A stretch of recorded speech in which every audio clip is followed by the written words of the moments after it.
ونعوذ بالله من شرور أنفسنا وسيئات أعمالنا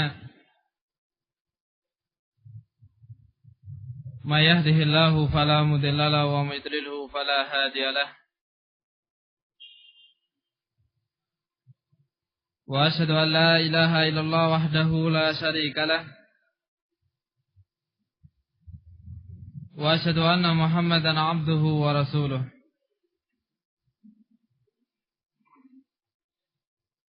وقال الله تعالى يا أيها الذين آمنوا اتقوا الله حق تقاته ولا تموتن إلا وأنتم مسلمون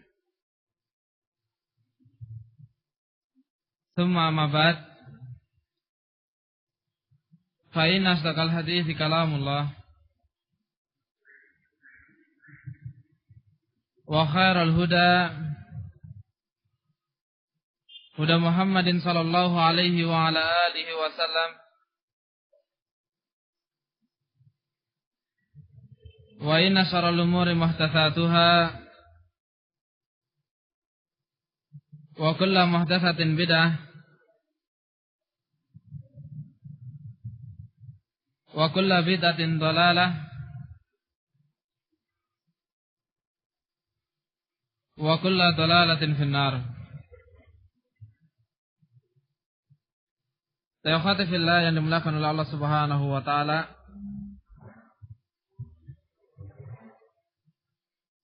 Kita melanjutkan menyebutkan kesimpulan dari apa yang telah kita bahas dari pembahasan-pembahasan yang lalu, atau menyebutkan poin-poin dari inti permasalahan apa yang telah kita sebutkan ataupun apa yang telah kita jelaskan.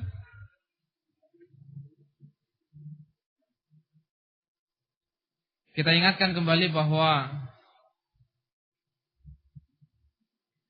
pada pertemuan ini kita hanya menyebutkan ringkasan-ringkasan dari ataupun poin-poin ringkasan dari apa yang telah kita bahas pada pertemuan yang lalu, sehingga kita tidak banyak menyebutkan adillah, dalil-dalil yang berkaitan dengan poin-poin tersebut. Terakhir yang kita sebutkan adalah hendaknya seorang wanita ataupun seorang istri ketika bermunaqashah dengan suaminya, dia tidak menampakkan sesuatu yang lebih darinya ataupun dari sang suami berkaitan dengan syahadah, ijazah ataupun yang lainnya, sebagaimana contoh yang telah kita sebutkan pada pertemuan yang lalu. Ketika engkau bermunaqashah, berbicara, ngobrol ataupun segala macamnya dengan suamimu, kemudian engkau seakan-akan membawa ijazahmu dengan engkau mengatakan, kamu tahu apa? Adapun saya adalah telah belajar ini dan itu, saya telah lulus ini dan itu, dan seterusnya. Tidak, hendaknya tidak demikian. Ataupun yang serupa, ataupun yang semisal dengan hal tersebut, yang menyebabkan seorang suami merasa kecil ataupun merasa di bawah sang istrinya, merasa minder dan seterusnya. Hendaknya tidak demikian. Baik itu bentuknya syahadah, ijazah ataupun itu bentuknya keterampilan-keterampilan. Sang suami lagi mengerjakan sesuatu, kemudian kau mengatakan, sini, gitu aja nggak bisa. Ini loh, lihat, saya kan pernah belajar ini dan itu. Yang demikian ini tidak dibenarkan. Baik, karena yang demikian itu menyebabkan sang suami, ringkasnya adalah tidak senang dengan perbuatan tersebut. Kemudian selanjutnya, lemah lembutlah dengan suamimu, baik dalam tutur kata ataupun perilaku-perilaku. Dan sesuatu yang tidak penting ataupun sesuatu yang harus ditinggalkan adalah menjadikan rumahmu seperti keadaan di pasar. Artinya apa? Selalu ramai, selalu ribut dengan suara, dan seterusnya. Hendaknya selalu berlemah lembut dalam berbicara. Kita mengerti bahwa ketika seorang di pasar, maka dia akan berbicara, ya ima dia mengangkat suara, berteriak, ataupun segala macamnya. Sebagaimana kita mengetahui pasar. Dan bahkan yang namanya pasar adalah tempat yang paling dibenci oleh Allah Subhanahu wa ta'ala. Tempat yang paling dibenci oleh Allah Subhanahu wa ta'ala. Oleh karena itu, hendaknya setiap istri selalu menjadikan rumahnya penuh dengan ketenangan, penuh dengan ketentraman. Tidak terpenuhi dengan keributan-keributan suara ataupun yang semisalnya. Ketika memiliki anak banyak misalnya, maka didiklah ataupun ajarilah sang anak untuk tidak senang berteriak di dalam rumah, untuk senang mengangkat suara di dalam rumah, dan seterusnya. Yang demikian ini bukanlah perkara yang baik ataupun perkara yang terpuji. Akan tapi ini adalah perkara yang sangat tidak baik. Ringkasnya, bahwa seorang istri hendaknya selalu bertutur kata dengan tutur kata yang lemah lembut dengan suaminya.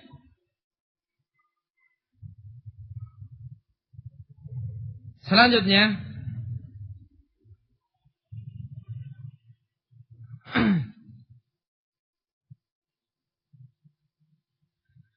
janganlah engkau sekali-kali meninggalkan rumahmu ketika engkau sedang berselisih dengan suamimu, atau ketika engkau sedang bermunakosah dengan suamimu, berbicara, kemudian terjadi perselisihan, kemudian terjadi salah satu di antara duanya marah dan segala macamnya, maka jangan sekali-kali engkau meninggalkan rumahmu, kembali kepada ataupun pulang ke rumah orang tua dan segala macamnya, atau main ke rumah temannya dan seterusnya.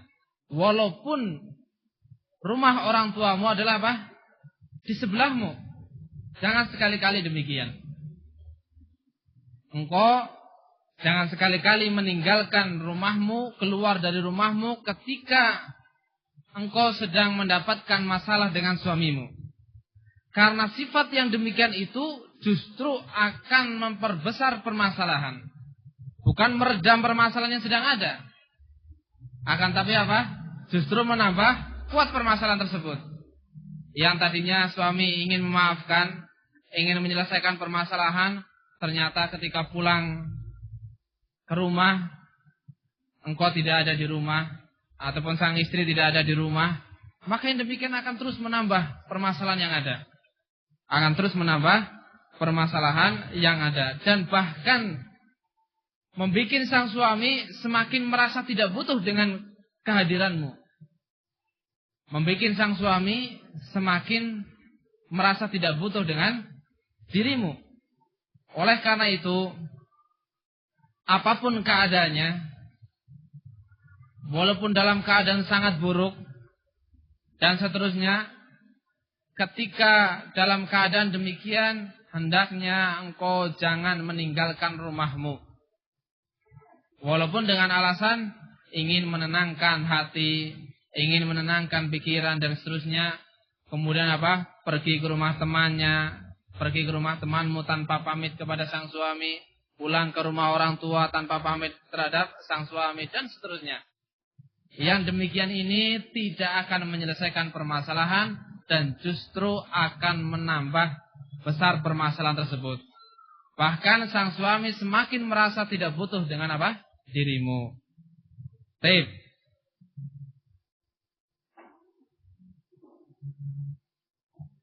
Yang selanjutnya,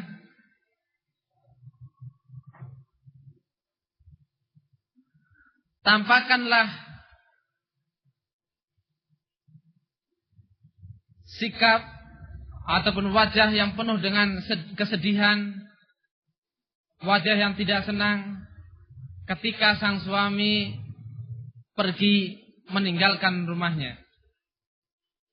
Artinya, khawatibillah yang dimulakan oleh Allah Subhanahu wa taala, ketika terjadi permasalahan antara engkau dengan istrimu, antara engkau dengan suamimu, kemudian sang suami ingin pergi dari rumah, maka jangan engkau terus diam. Jangan engkau apa? Terus diam.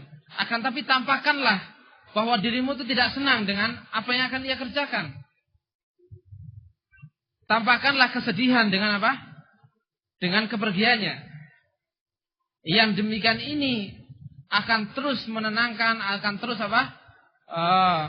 Menyelesaikan ataupun mendinginkan permasalahan yang ada. Ini keberadaan apa? Seorang istri yang solehah. Artinya dalam keadaan apapun dia betul-betul menghargai sang suami. Dia betul-betul memuliakan sang suami. Dia betul-betul selalu merasa butuh dengan sang suami. Sama sekali tidak pernah terbetik dalam hatinya merasa cukup ataupun tidak butuh dengan sang suami. Akan tapi wanita yang salihah, istri yang salihah adalah seorang istri yang selalu merasa butuh dengan kehadiran sang suami. Bahkan dalam keadaan sedang bertikai, sedang terjadi permasalahan, sedang cekcok dan segala macamnya, sang suami ingin pergi dari rumahnya, maka tampakkan wajah tidak senang dengan kepergiannya, wajah tidak terima dengan kepergiannya dan seterusnya. Ataupun bahkan kalau seandainya bisa mencegah, maka cegah sang suami tersebut. Baik. Yang selanjutnya,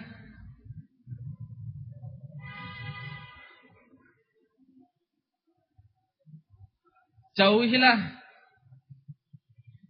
sifat cemburu. Karena yang namanya cemburu adalah senjata paling besar, senjata terkuat, senjata terhebat untuk menghancurkan rumah tangga. Ini sifat cemburu. Sifat cemburu adalah sifat terbesar yang menyebabkan rumah tangga itu akan hancur. Terlebih lagi adalah kecemburuannya yang tidak masuk akal. Permasalahan yang tidak perlu dipermasalahkan, dia permasalahkan. Dengan apa? Kecemburuan yang berlebihan. Yang demikian ini tidak dibenarkan. Jauhilah sifat cemburu. Karena yang namanya cemburu ini menyebabkan hancurnya rumah tangga. Bukan berarti tidak boleh untuk tidak suka. Bukan berarti tidak boleh untuk tidak suka. Yang namanya tidak suka adalah suatu fitrah manusia. Yang namanya tidak suka adalah fitrah manusia. Akan tapi ketika berlebihan dan bahkan dibangun di atas fondasi yang tidak masuk akal, maka yang demikian ini adalah perkara yang sangat tidak baik. Cemburu yang tanpa alasan. Bukan cemburu karena apa? Sang suami bermaksiat ataupun segala macamnya. Baik. Ketahuilah bahwa seringkali rumah tangga itu hancur, rumah tangga itu bubar karena kecemburuan sang istri kepada sang suami atau kecemburuan sang suami kepada istri yang berlebihan. Perhatikan, yang berlebihan. Seharusnya tidak perlu dicemburui. Hal sepele misalnya. Kemudian apa? Dipermasalahkan, menjadi besar permasalahannya, menjadi penyebab cekcok, menjadi penyebab pertikaian dan seterusnya yang akhirnya apa? Rumah tangga tersebut hancur. Baik. Kemudian selanjutnya,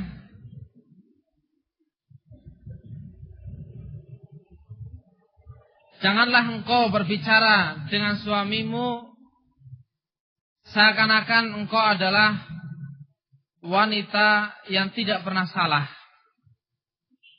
dan suamimu adalah seorang laki-laki yang selalu salah.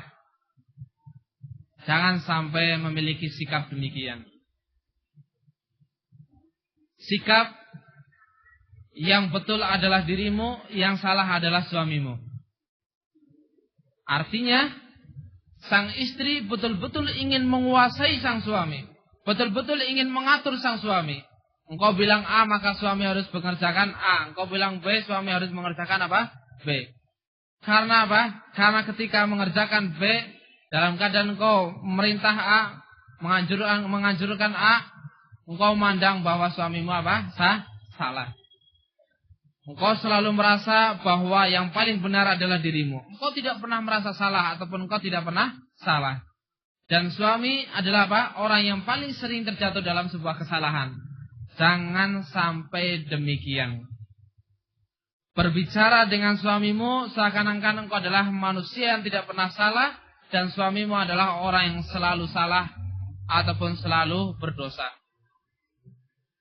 Menasihati dalam masalah din misalnya, seakan-akan engkau adalah wanita yang paling solihah dan suamimu adalah apa? Laki-laki yang paling jelek dalam apa? Agamanya. Dalam masalah dunia juga demikian. Seakan-akan engkau adalah orang yang paling mengerti dengan urusan dunia dan suamimu harus mengikuti dengan anjuran-anjuranmu. Tidak demikian akhwati fillah yang dimulakan oleh Allah Subhanahu wa taala. Seorang istri yang solihah adalah seorang yang selalu menjaga perasaan sang suami. Siapapun dia, walaupun dia adalah seorang yang lebih tahu dalam permasalahan-permasalahan sedang dihadapi, ataupun dia adalah orang yang lebih paham dalam masalah din, lebih paham dalam masalah perkara-perkara dunia, semua itu tidak menyebabkan dia berbicara di depan suaminya seakan-akan dia adalah orang yang paling mengerti ataupun orang yang paling paham. Terima kasih fillah yang dimuliakan oleh Allah Subhanahu wa taala. Kita ingatkan kembali dalam poin yang ini, yaitu janganlah berbicara di depan suamimu seakan-akan engkau adalah yang paling benar dan suamimu itu selalu dalam keadaan salah.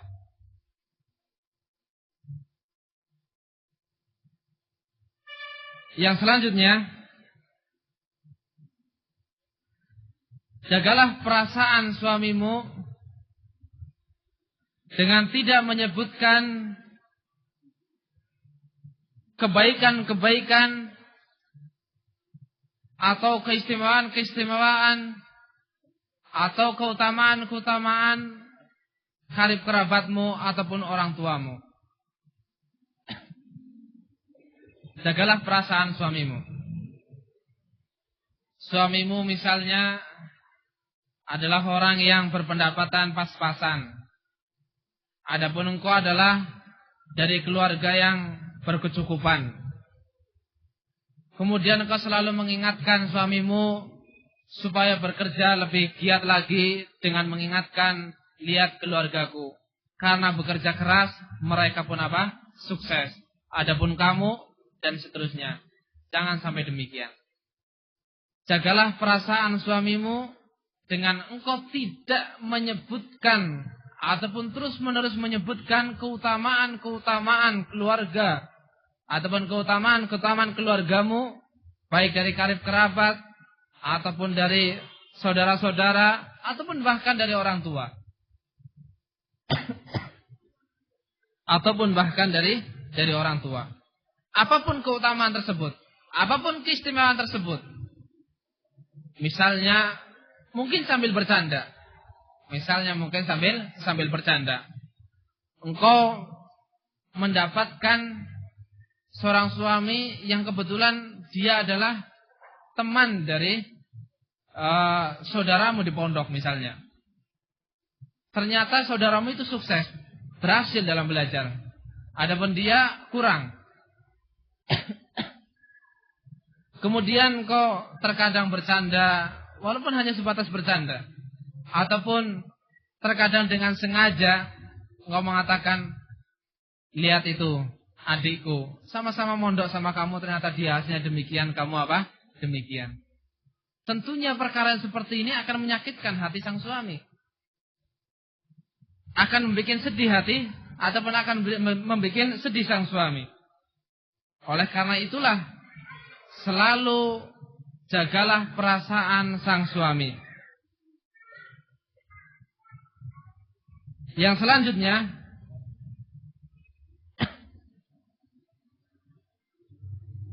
jauhilah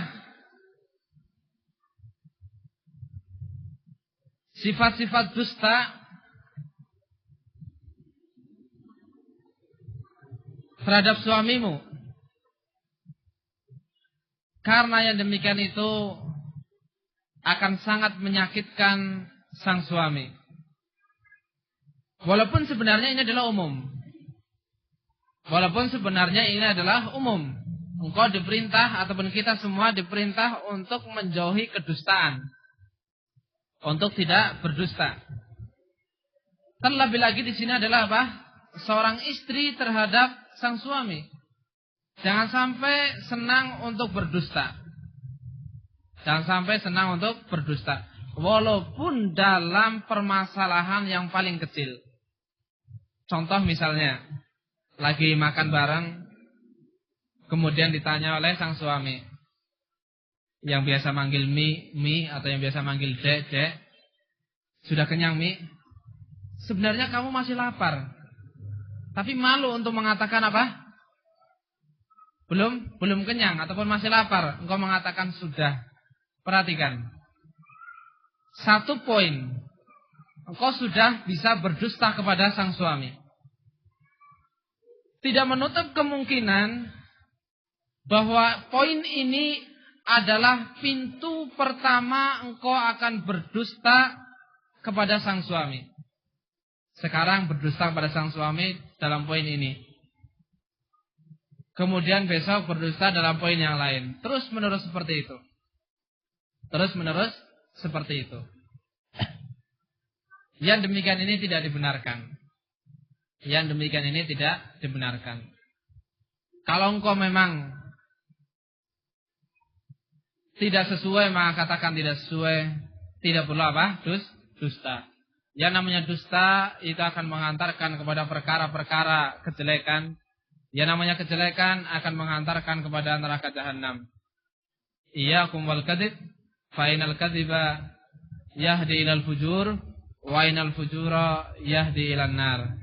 Hati-hatilah kalian dari perkara dusta, karena yang namanya dusta akan mengantarkan kepada fujur, kejelekan-kejelekan, kemaksiatan-kemaksiatan. Dan yang namanya kemaksiatan ataupun kejelekan akan menghantarkan pelakunya ke dalam neraka jahanam. Mungkin perkaranya pertama adalah apa? Biasa dusta dalam perkara yang kecil. Tapi lama-kelamaan perkara yang kecil kalau terus dikerjakan pun akan menjadi apa? Besar. Sekarang dusta dalam perkara ini biasa. Lama-kelamaan terus. Yang akhirnya apa? Akan terus-menerus berdusta. Jauhilah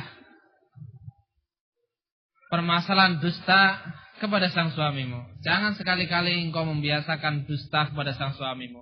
Walaupun dalam permasalahan yang paling kecil. Contoh yang kita sebutkan tadi. Sudah kenyang dek? Sudah kenyang mi? Engkau masih lapar, masih ingin makan. Tapi karena malu, engkau mengatakan apa? sudah Mas, sudah B, dan seterusnya. Yang demikian ini tidak sama sekali dibenarkan ataupun tidak dibenarkan sama sekali. Baik.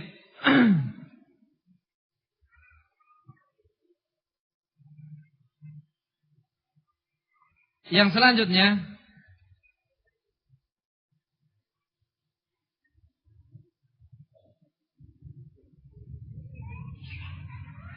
jangan sekali-kali engkau tampakkan ketidaksenangan. Engkau menampakkan tidak senang ketika sang suami dalam keadaan sempit rezekinya.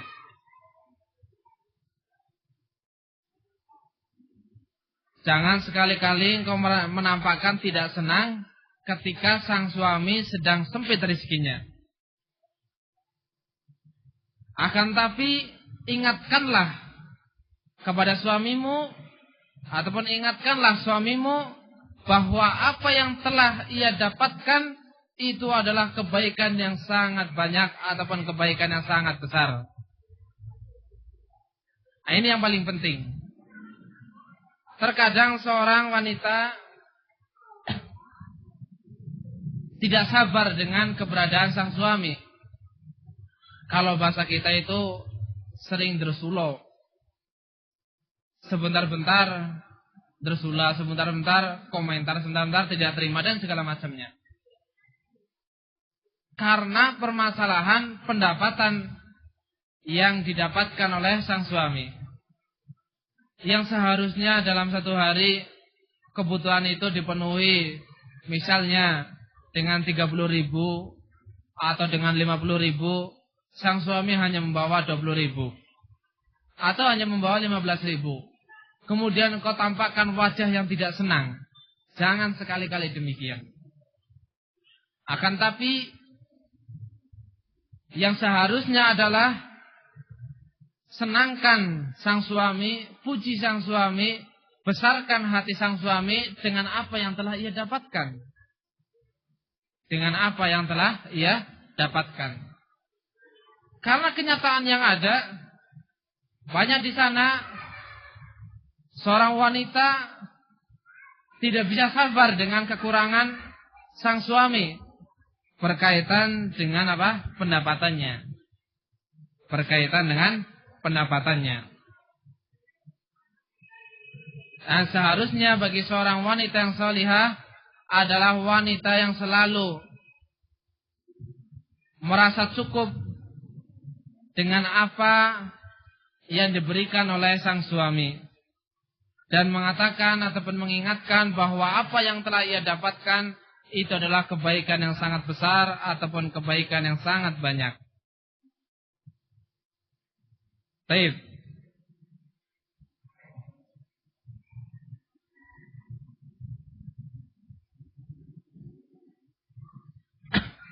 Yang selanjutnya, ingatkanlah suamimu dengan kau mengatakan engkau tidak pernah tahu apa yang akan engkau kerjakan kalau seandainya engkau tidak menikah dengan dirinya. Mungkin bahasa simpelnya, engkau mengatakan kepada sang suami, aku tidak tahu apa yang akan aku kerjakan kalau seandainya aku tidak menikah denganmu. Ini semua adalah sebagai penghibur hati sang suami.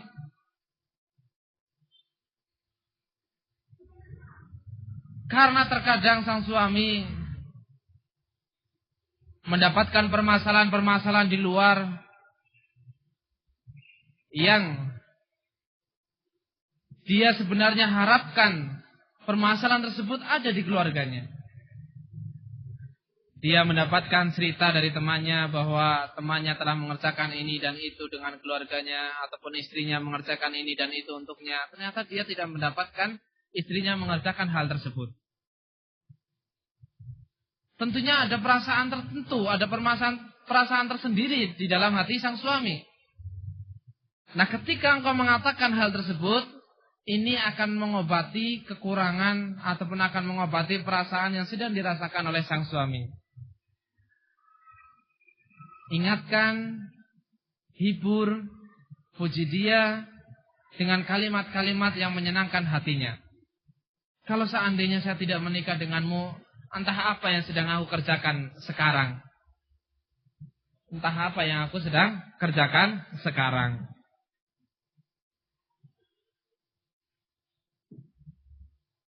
Baik.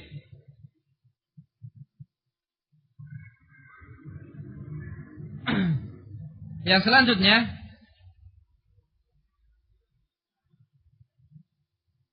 terimalah uzurnya ketika ia membatalkan janji yang telah dijanjikan kepadamu. Yang telah dijanjikan kepadamu. Engkau misalnya menjanjikan sesuatu kepada, ataupun suamimu menjanjikan sesuatu kepada dirimu. Kemudian karena permasalahan ataupun berbagai hal, sang suami akhirnya mencabut janji tersebut. Tidak jadi mengerjakan janjinya. Maka terimalah udzur tersebut. Karena engkau tidak tahu apa yang sedang ia rasakan, apa yang akan ia hadapi, dan seterusnya. Terlebih lagi misalnya engkau dijanjikan jalan-jalan oleh sang suami. Ternyata sang suamimu adalah apa? Seorang suami yang sangat sibuk. Sebentar-sebentar enggak jadi, sebentar-sebentar enggak jadi. Maka maafkan, terima aja udzurnya. Terima aja apa? Udzurnya. Karena yang demikian itu sangat dan sangat membekas dalam hati sang suami. Sangat dan sangat membekas dalam hati sang suami. Engkau dengan mudah memaafkannya, maka sang suami pun akan dengan mudah memaafkanmu. Sebagaimana yang telah pernah permasalahan asar yang pernah kita sebutkan, yaitu kuni amatan lahu wa yakunu abdan laka.